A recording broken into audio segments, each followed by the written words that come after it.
Welcome to the Church Explained podcast, a conversation to grow your leadership and build your church. Today we're excited as we have got a special guest from Icon Church who's going to be involved in the podcast. That is Jane Lloyd, and we're going to talk around this idea of, can a children's ministry help grow your church?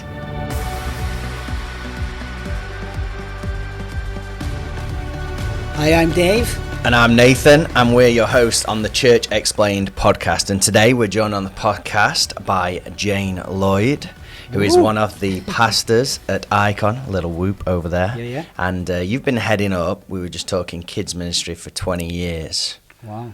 Yeah, over 20 years now. Yeah. Wow.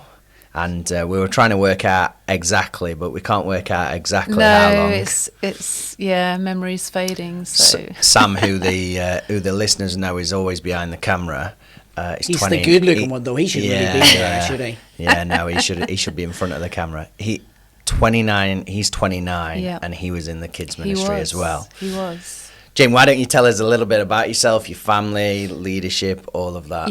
Yeah. So I'm married to Gavin. Been married for almost 33 years now. Wow. And we've been part of the leadership team at Icon Church for many of those years, actually. And we have 4 grown-up children, so they are all in their 20s. Some of them are married. Did I say there were 4? You did say there was 4, yeah. And and all of them actually. Still a shock, isn't it? Yeah. All of them are involved in church, which is amazing. Yeah, brilliant. But also this last year, in fact, during the pandemic, we had our first grandson called Miles, who, he's been an absolute joy, especially over the last year. So, he's turned 1 and he's great. That's amazing. Well, let's get into kind of the topic of children's ministry that grows church. Yeah. And why don't you just tell us a little bit about the progression of the children's ministry at Icon Church? How did it look when you started? And what's that progression look like? Yeah. So, I mean, when I took over as children's pastor, I guess, there probably was only about a dozen children, I would say, in the children's ministry back then. And so I guess for many churches that's probably quite a common sort of size. But really I did always have in my heart, I guess, a passion to see it grow. But there was a moment, I guess, I can't remember how many years ago, maybe about 15, 16 years ago, when we had a big leadership shift within the church, and Paul, our lead pastor, kind of wanted to see a culture change, really. And at that time, which I guess is what often happens, we had a lot of people leave the church. And the children's ministry actually at one moment went down to kind of myself and pretty much my 4 children. Wow. And that was it. And that was quite tough, really. But at that point, I realised I had to get a bit of a fresh perspective on things, really. Mm-hmm. And what I did was I began to kind of do things from a perspective of faith, really, and I used to prepare as if there were 20 kids in the room. Great. And I really felt God challenged me to see this ministry grow and to see beyond what I could physically see in the room, and just trust in Him that He could create a thriving children's ministry within what is now Icon Church. And so as a church, we slowly began to grow, and so more people were added, and obviously families came in. So it gradually started to grow. And there was a moment where I remember Paul saying to me, find the best resources that you can so that we can create the best that we can for our children's ministry. And really that was in my heart too, that I wanted to provide the best that we could, even though at that point we were quite small. But I mean, God has been amazing, and over the years we've seen it grow, and as the church has grown, to the point now where we have around 50 children's leaders across all our campuses. And we're seeing families added to the church all the time. Yeah. And it's just so exciting that we are having an impact upon children, families, not just on a Sunday, but also kind of throughout the year where we put events on, and we can see, kids coming from the community as well. Brilliant. So it really has grown really to what I guess what I saw in my heart back then. I'm now seeing that's a big thing. Reality. Really, it isn't it? Yeah. So brilliant. So let's get to another key question, which I think you sort of pulled out a little bit there, but we'll pull through there as well. Thinking of some of the key strategies that you've used to build a thriving children's ministry, because like you've said, now there's 50 children's leaders who are helping you along there. So one of the things you said was obviously you operated in faith. And I think that's really important to think about that. Faith gets you to that next level. That culture shift then 15 years ago, obviously that was part of it. But what other strategies have you implemented? Yeah. So I mean, faith is important. And I think when you kind of trust God for something, whatever that area is in the life of church, you've got to receive a vision from God, really. And I would say that vision is key really to building something in the way that God wants you to build it. So I would say you've got to be able to see something before you literally see it. And so you've got to have that vision. And I would say a few years ago as a children's ministry that we spent a little bit of time really talking around vision and values. I mean, as a church, we have a vision and values, and I wanted our children's ministry to have the same, which fitted into the vision of Icon Church. So we talked about that a little bit, and we came up with a vision and values. Our vision is helping kids to know Jesus and live their best life. Well done for remembering that. Almost. Very good. And so the values around that were like we came up with fun, friendship, faith. Yeah. So that was easy for us to remember. So it's about having fun, building friendship, and growing faith.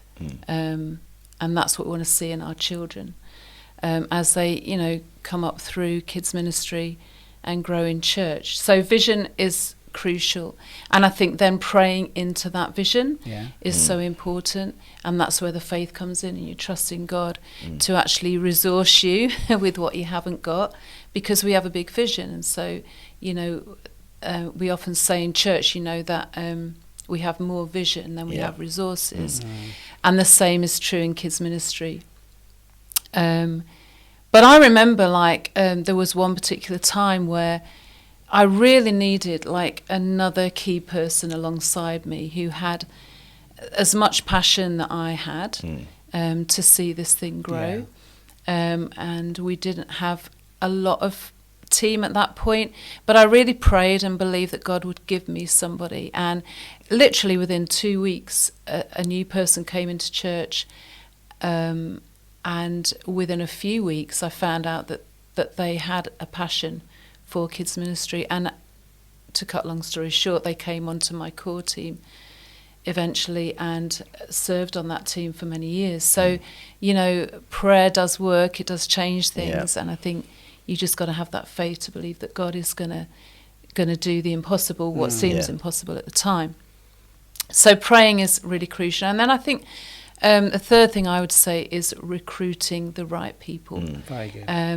And I would say my experience, which I've learned along the way, is that, recruiting the wrong people is often not the best case scenario, really. And I know that oftentimes you're in a ministry and you just need people to help and serve, But for kids ministry, it's not necessarily the right thing just to pull anyone into it, because you really need people that have passion to see those kids grow and flourish, people that actually like kids as well. It's really important. And we've had people that just they haven't been in the right place, and I think when you're recruiting for a kids team, you definitely need to look for those right people that can serve those kids in the best way possible, really, because they deserve to have the best.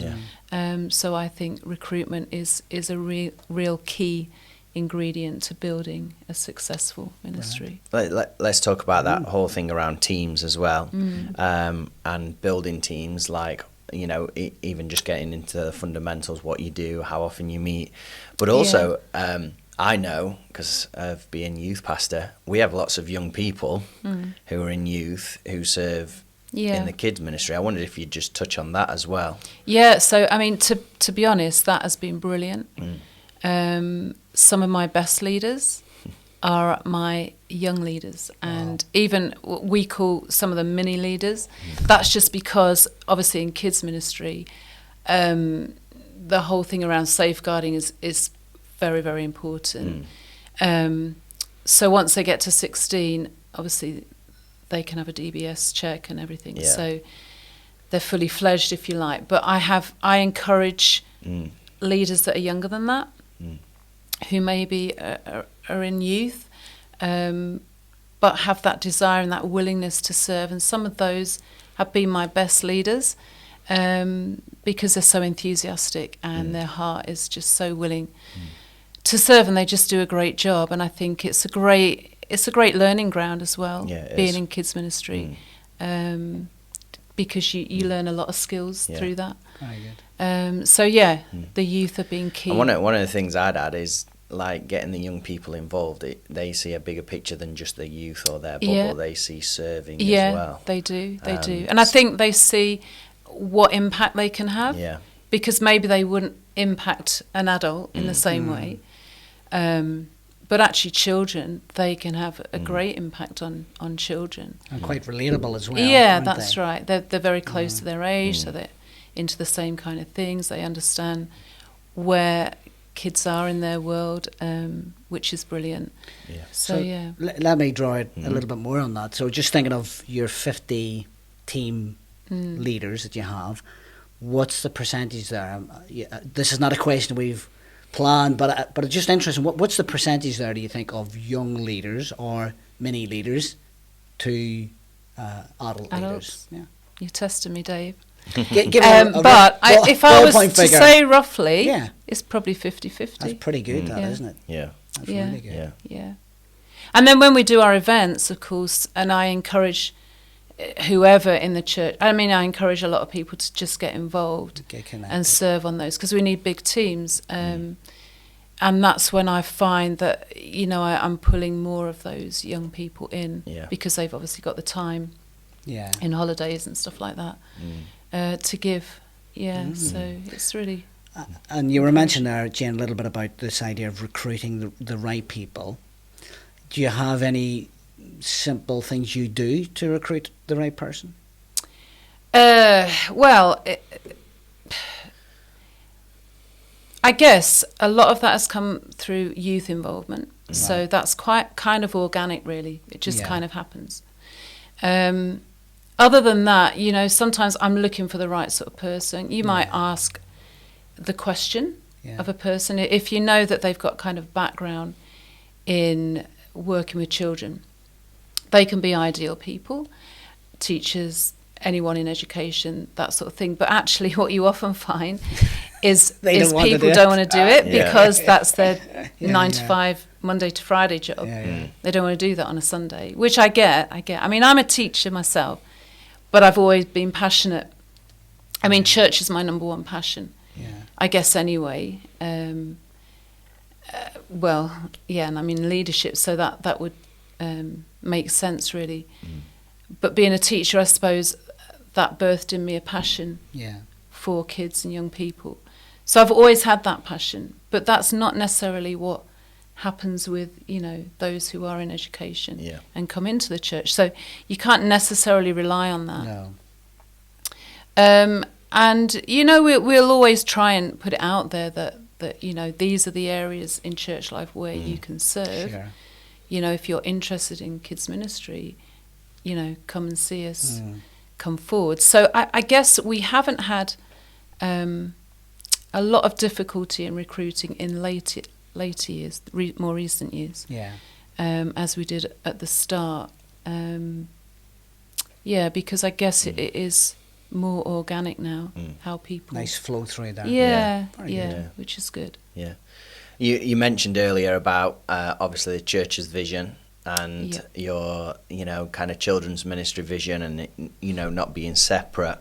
And then you just mentioned a comment where our lead pastor, Paul, had come to you and say, hey, go out, find the best resources. So kind of the question is, how does that children's ministry fit into the vision of the church? How do you make that fit into the vision of the church? Yeah. So, I mean, our church's vision is all about human flourishing. So that crosses all generations. And for me, I think it's really important that church should always be about the generations coming together. And one verse that I always love to go to and I think is key for us is Psalm 145, verse 4, which says, let every generation tell its children of your mighty acts. Let them proclaim your power. And so, to me, throughout history, throughout the Bible, God has always instructed his people to pass on this good news to the next generation, to our children, to our children's children. And so I feel that we have a responsibility as the church to do that, and that we should always see that we are leaving a legacy to the next generation that's coming forward. Often we say that our children are the leaders of tomorrow, which is true. But I also think that they're the leaders of today, because actually they are influencing that's what you were their saying peers and the people in their world in their own right. And I also feel strongly that our kids need to see themselves as members of God's family, that they have a part to play, whatever age or stage they're at. They have a part to play. I think the kids in our church do feel that they are part of the family, that they're welcome, that they're welcome in our services, that they feel comfortable in our services, and I think that's really, really crucial. I always go back also to the story of Jesus, where he is telling the disciples off for pushing the children away. And yet Jesus says, no, we welcome these children. And he, in that moment, he welcomed them, he honoured them, and he caused the disciples to see the importance in that moment of how their faith needs to be nurtured. So their faith and their trust in him, Jesus, it's so important that is nurtured. And I think we have a responsibility as a church to do that. Yeah, definitely. Great. Yeah.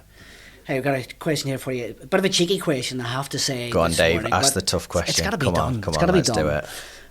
So Okay. the question is, do you think children's ministry can grow the church, or, pause there for a second for dramatic, or is it a pool on resources that could be used in Sunday services? So it's a bit of a double question there. Can it build a church? And if all the energy is going to children's church or ministry, are you depleting Sunday services? Here we go, Church Explained podcasters. This is the one here. We're hitting the tough subject here. So somebody's got to answer Jane, this. Jane, hit us. Well, for all the reasons that I've just stated, of course, children's ministry can grow the church. Children are the next generation. And so, if we forgot about them, if we left them to the sidelines, where would the church be in 10 years? That's what you've got to ask yourself. So, of course, children's ministry is key in building and growing the church. And I believe, obviously, that the church should invest heavily into our kids and our youth as well. And I'm so thankful that Icon Church has, over the years, always invested heavily into our kids and our young people. And I think that's amazing. Nathan said earlier, but Sam, who is behind the camera at the moment, is a leader in our church. He's come through kids ministry. And we can say that actually about a few of our leaders currently, that they started in kids ministry. They've gone through youth. They're now leaders in the church. So, you know, if we leave that as something on the sidelines, I think you're not going to see that development of faith. And you know, we want to see our kids stay plugged into church. Yeah. And sadly, so often, you know, if kids get turned off of church, especially as they get into their teens, you know, we lose them. We lose a whole generation.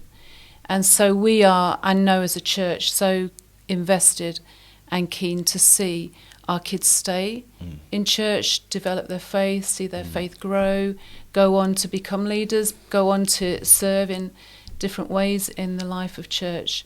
So those years are so key, really. And there is a statistic out there that says that, you know, many... Out there somewhere. Well, I know Nathan would know this statistic, and I... Well, we'll test him in a minute. Go ahead. And I did know this statistic. Well, I know that there's... yeah, go for it. Like, oh my gosh. Is it the statistic where It's become a Christian? Yeah, the it age of is. 18 It or is, and something. it's 86% of people become a Christian before the age of 25. Yeah. And of that 86%, and these are Evangelical Alliance UK statistics, 85% become a Christian before the age of 18. yes, that's Is right. that the one And you so were we thinking have, of? yeah, Yeah. we have this window of time, Yeah. which I think is so influential. Yeah, and our kids, you know, Jesus talked about having a childlike faith. Definitely.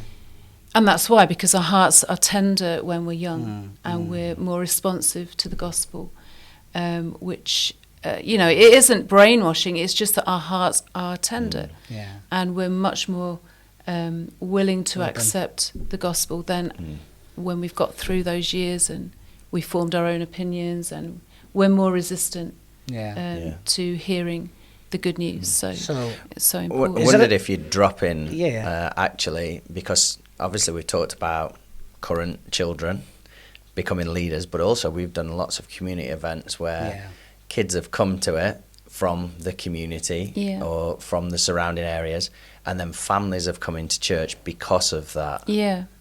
Yeah, so obviously, and I think that goes back to investing, because we have invested heavily into kids' work. We've been able to put on events throughout the year. Some of them are one-off, sort of Christmas, Easter, your traditional kind of events. But then we've run a holiday club in the summer for a week. And we've done that over a period of a number of years. And it started off small again, but now we're seeing like over 200 children come to that event in the summer.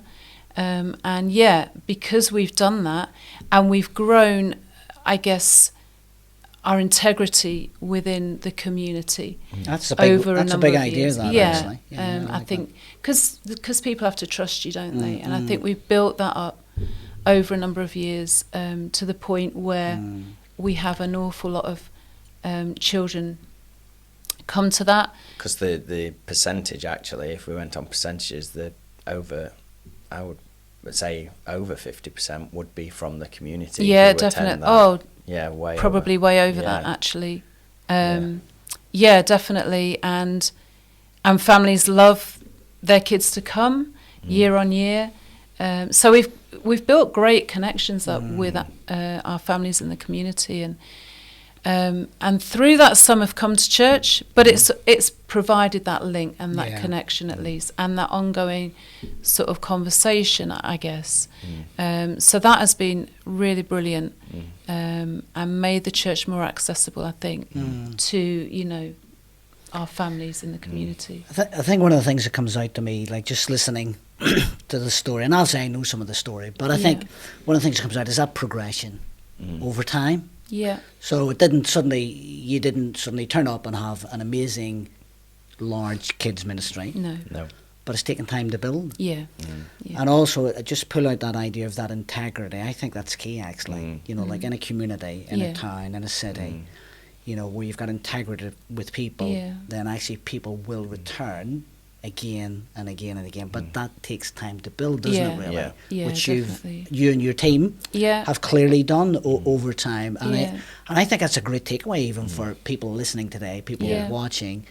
you know, it's all about integrity. Yeah. You know, how, you know, do the people in our communities trust us? Yeah. Because if not, they're not going to come, are they? No. Yeah. But they've got to see, and I think it's a great concept there, really. Yeah. No, really good. So, well, let's stick on the holiday club because you mentioned that. Draw that out a bit. Yeah. How would you successfully?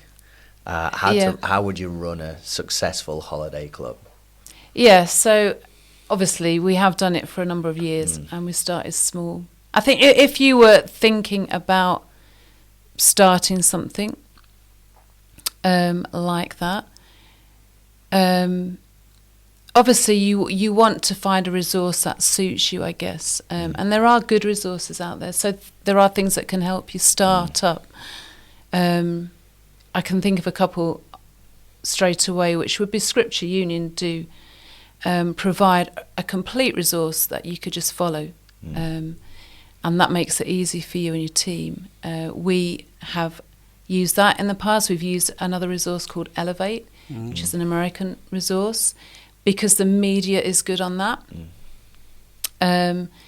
What we tend to do now is we come up with an idea ourselves. We usually link it to a Disney film or something like that. But that has worked really well. Yeah. Because straight away you've got a connection with kids in the community. Because everybody's seen Disney or whatever. Yeah. And so that's your hook, really. And so if you can build a program around a good idea that links with something that connects with kids, then you're on to a win straight away. They love really. turning up dressed up. Dressed up. They can bring all their stuff. We have a show and that's tell. just the leaders. That's just the leaders. Yeah, well, that's the leaders too. Yeah. So we all have fun. And then it's about kind of, I guess, you obviously need a team. And then you build a program that's going to suit that team and I guess the number of kids that you might have that come. And then I would say use your team to their strengths. So think about who are your people that are good at emceeing, being up front, who are your creatives who can, make things look great, amazing, who can, come up with the crafts or the fun activities that the kids are going to really enjoy. Who are your... I'll just kind of jump in there, sorry, because I think that's an important thing in the fact of like who's creative, who can make it look great. Because when they come in on Holiday Club Week, it doesn't look like church. No, it doesn't at all. And I think that's an important thing, especially, somebody, you've got a church building, I'm turning up to church, and yet it's kitted out. Yeah. I think that's a big I think that way. blows people away, that they didn't expect it to look like that or feel like that. People have been amazed at the team, the number of people on teams serving. And I would guess the young team as well. The young team. And they can't understand sometimes why people would give up so much time to put this on for their kids. And that's amazed people. So I think, from an outsider looking in, I guess, if you put on something that is high quality, that you've spared no expense really, although obviously there is a budget. But you've kind of spared no expense. You've given up all this time. You're making an environment that is safe, fun, friendly, loving. People are blown away by that from an outsider looking in. So I think, you can do it. I mean, we started small and we had just the idea and the vision to do it, to put something on. We've always maintained that we wouldn't make it expensive, that it would be accessible for families. Although you want to give it value, and I have had to change that over the years just to put more value on it. Yeah. But you want to make it so that it's affordable compared to maybe something else that they might take their kids to. But we started with a small team and we just gradually built it up really over time. And then the other thing I would say is if you can encourage other people from church to get involved, just to do little jobs for you, you know, just so it's another Yeah. body in the room, really. Then I think it's also a great way of getting the church behind your vision as well, and get them serving. Get them mobilised, really, isn't it? Yeah. So it's good from that aspect too. Yeah. Really So listen, Jane, it's been fantastic. Lots of great content there. We've got another couple of questions we just want to finish on. One is this: how can church leaders, like they're listening to this, how can church leaders, maybe a senior leader, senior pastor, how can they support their children's leaders? As that's someone a who's really in that good seat, question. what would you recommend? So I have written. Oh, Come on, that be was brave. a question. No, that was a question that you had, wasn't it? And I thought about that. Yeah. Yeah. Okay. Sorry. I think that they should have a vested interest in actually what goes on behind the doors of your children's ministry. Because so often kids ministry is in a room somewhere that can't be seen or heard, obviously. And nobody really gets to see that during a church service because we're all doing other things. But I think if you can have a vested interest in actually what happens behind those doors, that's one thing that you can do. I think give recognition to your children's leaders, because the other thing is that they are often hidden away and not seen, and I think to give recognition to those people who have, you know, they've taken time, they've prepared stuff for your kids, so, you know, actually honouring what they've done, I think is an important thing. It makes them feel valued as well, as ministry leaders, because actually we are ministering to the kids. It's not just a babysitting venue or job that they do, but that actually ministering to those kids. So I think that's another thing that you can do. And of course we've talked a lot about this, but making financial investment into that ministry, I think, is vitally important, just to make it the best that it can possibly be. Great answers, I think. Yeah, really good, really good. Well, that's it for our episode. The Church Explained podcast. We want to thank Jane for being with us and talking around this whole thing of children's ministry that grows the church. And if you head over to icon.church/open, there are loads of children's resources on there that Jane and the team have put together that you can use for your children's ministry. I want to thank you for listening, and please rate, review, subscribe wherever you're consuming this content, and we look forward to seeing you next time on the Church Explained podcast.